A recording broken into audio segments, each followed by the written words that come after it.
Salut tout le monde, j'espère que vous allez bien. Je suis trop contente de vous retrouver aujourd'hui dans cette nouvelle vidéo. Vous l'avez vu, aujourd'hui on s'attaque à une vidéo sur les pulls. Une grosse présentation de mes favoris du moment, triés un petit peu par catégorie. J'ai bien fait en sorte de ne vous montrer que des pièces de collection actuelle. Je sais que des fois ça peut être frustrant quand je montre de l'ancienne co. Cette fois-ci, tout normalement devrait être disponible. Donc on perd pas plus de temps que ça, on commence maintenant. Première catégorie de pulls qui va constituer l'essentiel de mon dressing pour la saison automne-hiver, ça va être les pulls basiques mais de qualité. Le pull, on sait, c'est quand même une pièce qui est très importante et qui peut avoir un fort impact dans vos tenues d'automne-hiver. Premier élément qui selon moi est super important à prendre en compte quand on passe à l'achat d'un pull, c'est la qualité du pull en tant que tel et le choix de la fibre, voilà, de sa composition. Pour ça, moi, ce que je vous recommande en tant qu'adepte de cette matière, c'est le petit pull en cachemire, bien sourcé, de bonne qualité. De prime abord, c'est assez difficile de savoir, surtout si vous chopez en ligne, même en boutique. J'ai envie de vous dire, si le pull est de bonne qualité, n'hésitez pas, si vous vous rendez en boutique, à un petit peu l'inspecter, voir s'il y a des fils qui ressortent. S'il y a des fils qui ressortent, il y a de fortes chances pour que ça gratte. Savoir que un pull, pour qu'il ne gratte pas, il faut que ce soit des fils longs et c'est toujours plus coûteux. Si jamais ça vous intéresse, j'avais fait une vidéo en début d'année sur comment trouver un pull de qualité. Peut-être que ça peut répondre à certaines de vos questions. Je donnais quelques conseils pour bien choisir son pull. Je donnais aussi des recommandations de marque. Donc on sait jamais. Celui-ci, c'est un pull de la marque Goelia. Il est vraiment tout simple, col cheminé, coloris taupe. Donc un neutre qui va pouvoir se porter avec énormément de choses de mon dressing. En premier lieu, le fameux jean. On va pouvoir le porter avec des teintes marron, avec des teintes de noir aussi, sans aucun souci. Il n'y a pas vraiment de fioritures sur ce pull. Il est très simple, mais la qualité est vraiment chouette et ça va me réchauffer pour mon hiver. Donc j'ai envie de dire, c'est le principal. La deuxième catégorie que je voulais explorer avec vous, c'est la catégorie de pulls à l'esprit un petit peu vintage. Si vous aimez les gros pulls esprit grand-mère, si vous aimez le faux semblant, esprit tricoté à la main, etc. Ça peut aussi être une option si vous avez la fibre manuelle de faire vos propres pulls. Ça me passionne, mais j'ai ni le temps ni la patience pour me pencher là-dessus. Donc je vais vous présenter quelques pièces qui font un petit peu vintage dans cet esprit pull de grand-mère, vraiment vintage premier degré. J'ai celui-ci que je pourrais vous proposer, qui est une collection actuelle de chez Rouge. On est sur un tricotage qui est un petit peu grossier, même si on a plein d'éléments de broderie. C'est un pull qui a un joli rendu sur les looks, vous allez le voir. Il a de grosses manches, honnêtement c'est le pull de grand-mère par excellence. Et je vais switcher rapidement sur un point, étant donné que les pulls de la marque Rouge ont quand même un certain coût et qu'on n'a pas toute l'enveloppe pour s'en payer, c'est de vous rendre à la source de ces types d'inspiration, c'est-à-dire le vintage. Si vous avez des boutiques vintage vers chez vous, ou alors vous savez que vous avez à portée de clic pas mal de plateformes de seconde main, faites des recherches, prenez le temps, parce que ça met du temps, voilà, de mettre une pépite, mais c'est d'autant plus vertueux et d'autant plus satisfaisant quand on arrive à trouver sa pièce en seconde main. Voilà, moi ce que je recherche, c'est soit pull vintage sur des plateformes comme Vinted. Attention aux arnaques, on sait des fois que le vintage c'est un petit peu un mot fourre-tout ou pour appâter la clientèle, et c'est pas toujours des pièces qui sont réellement vintage, donc renseignez-vous bien en amont. Aussi, ce que je vais faire comme type de recherche pour ce genre de pull, c'est des pulls en maille autrichienne. Ça peut être vendu assez cher, mais il y a quand même quelques pépites et c'est toujours moins cher qu'une pièce, voilà, d'une marque un petit peu premium en première main. Toujours dans cette catégorie vintage, mais on n'est plus trop sur le pull de grand-mère, on est plus sur une impression vintage. J'ai ce cardigan que je voulais vous présenter, que j'adore, je le trouve hyper frais. J'adore cet imprimé floral et le rendu vintage, on le retrouve justement sur ce petit print fleur dans un bleu passé. Je trouve que les teintes sont sublimes. C'est un Cézanne et moi je vais le porter pour lui donner une touche d'élégance, un petit côté raffiné à même la peau, avec rien en dessous, ou alors un petit body en dentelle pour faire dépasser la dentelle de la maille. J'adore ça, je trouve vraiment très très joli. Et un jean taille haute, je vais le rentrer sous la ceinture du jean taille haute et c'est trop joli. C'est vraiment un print que je trouve trop beau et il peut avoir un fort impact dans vos tenues et constituer à lui tout seul la tenue parce que, encore une fois, au contact d'un jean. Je le trouve vraiment beau, donc on a deux options pour avoir un rendu un petit peu vintage sur ces mailles, soit au niveau du tricotage, soit au niveau des imprimés, des fantaisies. Cézanne en a sorti quelques-uns avec des gros motifs floraux que je trouve vraiment canon. Je vais vous les afficher ici si jamais ça vous intéresse. Celui-ci, c'était vraiment mon chouchou. Je le trouve trop joli. N'hésitez pas à me dire ce que vous en pensez, mais pour moi, c'était vraiment un coup de cœur. Une autre catégorie maintenant qui m'intéresse pour les pulls, ça va se passer au niveau des détails, de l'accessoirisation. Vous le voyez, ça saute plutôt aux yeux. Ça va être de miser sur une maille avec des boutons bijoux. En fait, ce petit côté bijou, tout de suite, il réveille la maille. Ça la fait passer d'une pièce qui est simple, un petit peu confortable, pratique, à une pièce avec une vraie identité et cette touche de chic. Je trouve que ça se suffit. On met un pantalon basique avec et tout réside dans ces beaux boutons qui réveillent la maille. Donc là, on est chez Stella & Sisley, la collection de novembre. Je l'ai choisi dans un coloris gris anthracite. Il me semble qu'il existe aussi en noir et en bleu marine, donc que des coloris qui sont intemporels. Je n'avais pas trop de gris anthracite, donc ça me permettait de changer et je vais le porter soit avec du simili cuir, soit avec des jeans noirs ou alors avec des pantalons droits noirs aussi. On reste un petit peu dans la même teinte foncée mais réveillé par les détails de doré. Je trouve ça vraiment très cool, donc n'hésitez pas à miser sur des petites touches voilà, un peu bijoux sur vos mailles. Ça pourra aussi concerner les broches. On va réveiller un pull avec une broche, tout de suite on va avoir un rendu très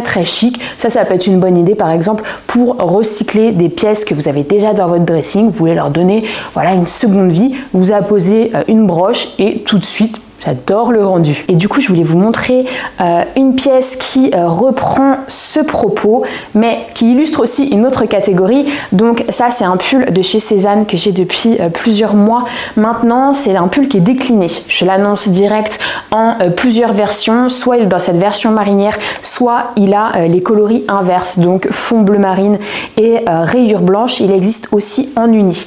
Et ce qui porte la pièce, c'est encore une fois cette encolure asymétrique avec les boutons dorés qui viennent la réveiller. Donc non seulement j'adore les marinières en pull, c'est pour ça que je vous la montre, parce que ça a ce petit côté encore une fois Frenchy, élégant, super facile à porter. On est sur une fantaisie, mais on est sur une fantaisie qui pour nous est intemporelle. Franchement, ça ne se passe pas de mode. On va la porter avec n'importe quel jean, ça va fonctionner. On va la porter avec des pantalons marines, on va la porter avec du camel, ça fonctionne et elle est complètement réveillée par ce détail de boutons dorés, donc j'adore, ça coche plusieurs cases. On est sur une forme qui est assez loose, vous allez le voir. Celui-ci est une taille S et c'est ma taille habituelle, il est assez grand. C'est souvent le cas pour les mailles Cézanne, donc c'est quelque chose à prendre en compte. N'hésitez pas à me demander mes tailles pour chaque pièce que je vais vous montrer, parce que voilà, ça peut être bon à savoir et ça peut vous aider à faire votre choix. Mais voilà, encore un pull que j'adore. On va passer à une autre catégorie qui selon moi est assez importante et qui représente, qui englobe pas mal de pulls que je vais porter en automne-hiver. C'est la catégorie des pulls avec des fantaisies ton sur ton, à même le tissu, des jeux de matière. Donc pour ça, j'en ai pas un, pas deux, mais trois à vous présenter. Premièrement, celui-ci, je crois que ça a été un carton. J'ai bien fait de sauter dessus quand il a été mis en ligne. Il est magnifique. On est sur un coloris en entre-deux, entre le taupe et le gris perle, quelque chose de neutre, mais qui je trouve, personnellement en tout cas, me va plutôt bien au teint, en tout cas j'espère. Sur le corps, il est extrêmement basique et tout se passe au niveau des manches. On est sur une manche qui est un petit peu ballon, puis resserrée au niveau du poignet, et la fantaisie, elle se trouve sur la manche, très subtile, vous allez voir, mais quand même, on a ce détail de broderie fil floral ton sur ton qui vient créer une texture, parce que c'est vraiment apposé, comme rajouté sur la manche, donc il y a un joli relief et je trouve que c'est juste sublime. C'est le détail qui fait toute la différence. Je l'ai déjà porté avec un pantalon à carreaux british marron, c'était incroyable, et je pense qu'il pourra aussi se porter facilement avec un jean brut. Donc ça, c'est le premier exemple qui fonctionne selon moi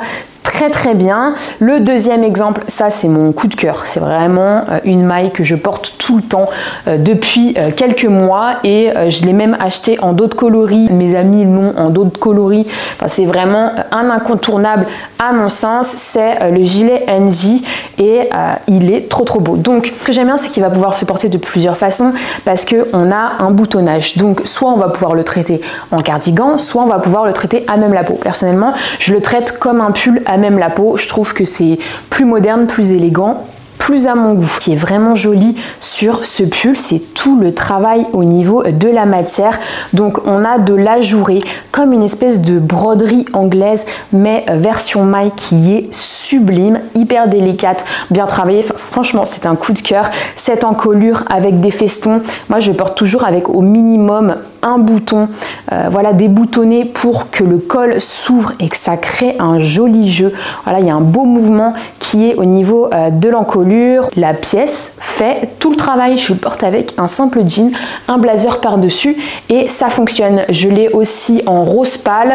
J'ai une version qui reprend ces codes mais un petit peu différente en bleu vintage. J'ai une de mes amies qui l'a en rouge, il est sublime, mais plus dispo actuellement à voir parce qu'il le décline au fur et à mesure du temps dans d'autres coloris. Là pour moi, le coloris crème, c'est vraiment le coloris dont on se lasse pas. Je vous recommande d'avoir un pull crème dans votre garde-robe et celui-ci est vraiment top. Je l'adore. Et donc la dernière pièce avec fantaisie à même le tissu que je voulais vous présenter, c'est ce pull un petit peu dans l'esprit maille irlandaise que j'aime beaucoup aussi. C'est vraiment un visuel dont on a l'habitude en ce qui concerne les mailles. J'en avais un précédemment de chez Carven que j'avais depuis 5-6 ans. C'est quelque chose qu'on retrouve assez facilement dans d'autres marques. On peut peut-être même en retrouver en vintage. C'est pas nouveau, mais ça fonctionne à tous les coups. Ça fonctionne à tous les coups parce que il y a un jeu de texture, encore une fois, qui vient contribuer au style de la pièce. On a différents jeux de maillage qui créent un relief. On a ces pompons que personnellement j'adore, qui créent eux aussi, encore une fois, un relief. Je le mets avec un jean flair et on n'est pas du tout sur un look ronronnant. Ça fonctionne. Donc ça, typiquement, c'est le genre de petites fantaisies intemporelles qui marcheront toujours sur vos pulls. Donc je recommande. Avant-dernière catégorie concernant mes mailles préférées, et là on va parler couleur. J'ai une petite obsession en ce moment, tendance oblige. Ai-je cédé? Est-ce que je paye le tribut de mon boulot? Peut-être, très probablement même. Il y a une grosse tendance sur le bordeaux, sur le lit de vin, sur le rouge en ce moment. Vous allez voir, on en reparlera un petit peu plus. Ça s'oppose à vraiment pas mal de types de pièces. Du coup, vidéo sur les pulls oblige, je voulais vous parler du petit pull en maille bordeaux. Je trouve que c'est une couleur qui est à la fois, elle sort des couleurs neutres, crème, gris, bleu, noir, etc. Mais en même temps, elle reste super facile à porter parce qu'elle est foncée, pas trop criarde et voilà, on peut l'envisager dans plusieurs looks. Premier look, la facilité avec du denim. Deuxième option, ça va très bien se porter avec du camel, avec des teintes chaudes, avec du crème aussi. Vous voyez là, dans ces esprits-là, ça fonctionne parfaitement. Troisième option, ça se marie très bien avec du kaki. Je vais vous montrer des idées de tenues que j'ai repérées sur Pinterest. Celui-là, encore une fois, je vais le porter à même la peau parce que j'ai pas envie voilà, d'apporter une autre couleur au niveau de l'encolure. Et puis on a un joli décolleté en V, donc je pense que ça peut être très sympa avec un collier. Voilà, pourquoi pas la médaille que je porte tout le temps, médaille dorée, c'est super pour réveiller le bordeaux. C'est très simple, ça mange pas de pain et pourtant ça a son impact. Donc voilà, ça c'était la petite variante couleur dont je voulais vous parler, et pour introduire cette obsession bordeaux que vous allez probablement revoir au fur et à mesure de la saison. Et donc la dernière catégorie de mailles dont je voulais vous parler, on sort des pulls, on se tourne vers la fameuse robe midi en maille. C'est une pièce que j'adore pour l'automne-hiver, pour son côté à la fois élégant encore une fois et résolument cocooning matière oblige. Celle-ci, c'est de la collection novembre de chez Stella et Suzy. Je l'aime pour plusieurs raisons. Première raison, j'avais pas encore de robe en maille beige. J'en ai une noire de chez COS que je possède depuis un petit peu plus d'1 an. J'en ai une gris anthracite de chez Naked que je possède depuis 2 ans. Que des couleurs neutres dont je me lasse pas encore une fois parce qu'il faut bien penser voilà, à l'association avec des chaussures qui vont constituer en fait les 2 seuls éléments, gros éléments de la tenue. Donc celle-ci, je vais la porter avec des bottines Andin Camel. Le look, il est fait. Il y a un petit jeu de boutonnage en esprit corne, donc dans les teintes marron, on reste dans les mêmes teintes de couleurs. Au niveau des manteaux, parce que c'est une question que j'ai souvent pour les longueurs midi, longueur maxi également, ce que je vous recommande, c'est d'être sur un manteau de la même longueur. Comme ça, ça va se fondre et il va pas y avoir un contraste de longueur qui pourrait non seulement pas être flatteur pour la morphologie, mais en plus de ça, avoir un rendu qui est pas moderne et qui est pas mode. Donc moi, je vais porter des manteaux maxi, si possible dans la même gamme de couleurs, ou dans quelque chose qui se complète assez bien avec le pull. J'ai soit un manteau camel qui est très long, soit un manteau crème qui est très long. Donc voilà, là on est dans un entre-deux, donc ça pourra convenir aux deux. Ça peut aussi être votre manteau noir. On part du principe que le noir ça fonctionne avec tout. Et d'ailleurs cette robe elle existe, il me semble, en noir, en tout cas dans un autre coloris plus foncé si jamais ça vous intéresse. Mais les robes en maille, en tout cas, c'est à mon sens un intemporel, encore une fois, de la saison automne-hiver. Intemporel cocooning, bien chaud, et pour autant ça ne manque pas de style. Donc encore une fois, on coche tout. On est ravis. Voilà tout le monde, j'en ai fini avec cette petite vidéo, j'espère qu'elle vous a plu. N'hésitez pas à me faire un retour en commentaire sur les différentes pièces que je vous ai présentées, si vous avez des coups de cœur, s'il y a d'autres types de mailles que vous aimez porter pour l'hiver. Si vous êtes nouveau ou nouvelle sur cette chaîne et que vous voulez suivre un petit peu les vidéos tendance, conseils, look, histoire de la mode qui est ici, n'hésitez pas à vous abonner et surtout n'hésitez pas à vous abonner à mon Instagram, là où je poste au quotidien des photos de mes looks, des conseils, des sélections en story, on échange un max en DM. Bref, rejoignez-moi. Voilà, je fais plein de gros bisous et je vous dis à la prochaine.